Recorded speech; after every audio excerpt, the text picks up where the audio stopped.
उत्तर भारत की सुहागिन महिलाएं पूर्णिमा के दिन वट सावित्री का व्रत करती हैं।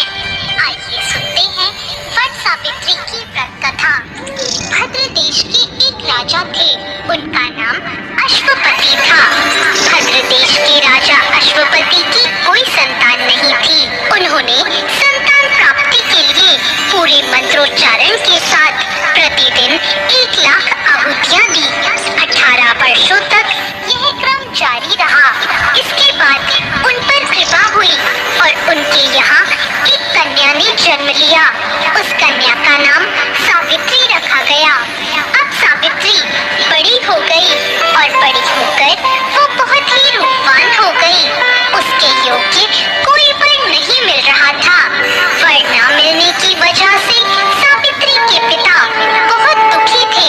उन्होंने अपनी कन्या सावित्री से कहा कि तुम स्वयं ही अपने लिए योग्य वर तलाश कर लाओ।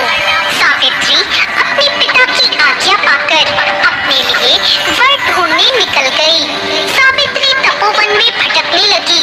वहाँ उसे सालब देश के राजा धुम्रसेन मिले। क्योंकि उनका राज्य किसी ने छीन लिया था, इसलिए वो वहीं रह रहे थे।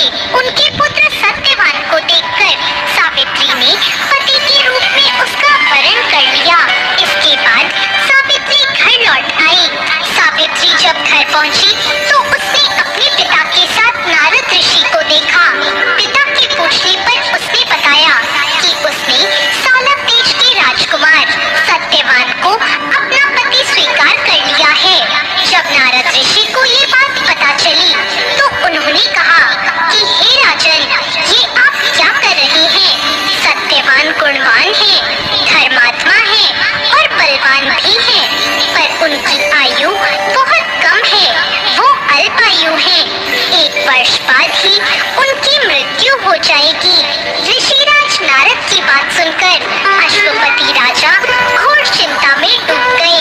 उन्होंने सावित्री से कहा, पुत्री, तुमने जिस राजकुमार को अपने वर के रूप में चुना है वह अल्पायु है। तुम्हें किसी और को अपना जीवन साथी बनाना चाहिए।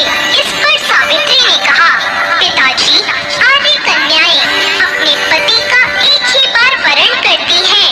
राजा एक ही बार आज्ञा देता है और पंडित एक ही बार प्रतिज्ञा करते हैं और कन्यादान भी एक बार ही किया जाता है। सावित्री हट करने लगी और बोली, मैं सत्यवान से ही विवाह करूंगी। जब सावित्री नहीं मानी तो राजा अश्वपति ने सावित्री का विवाह सत्यवान से करा दिया। सावित्री अपने ससुराल पहुंचते ही अपने सास ससुर की सेवा करने लगी। समय बीतने लगा। नारद मुनि ने सावित्री को पहले ही सत्यवान की मृत्यु के दिन के बारे में बता दिया था। वह दिन जैसे जैसे करीब आने लगा, सावित्री अधीर होने लगी। सावित्री ने 3 दिन पहले से ही उपवास रखने शुरू कर दिए और नारद मुनि द्वारा बताई तिथियों पर पितरों का पूजन भी किया। हर दिन की तरह सत्यवान उस दिन भी लकड़ी काटने जंगल चले गए।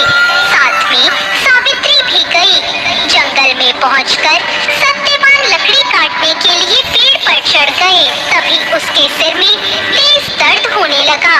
दर्द से व्याकुल होने के कारण सत्यवान पेड़ से नीचे आ गए। सत्यवान के सिर को गोद में रखकर सावित्री सत्यवान का सिर सहलाने लगी।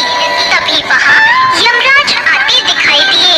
यमराज अपने साथ सत्यवान को ले जाने लगे। सावित्री भी उनके पीछे पीछे चल पड़ी।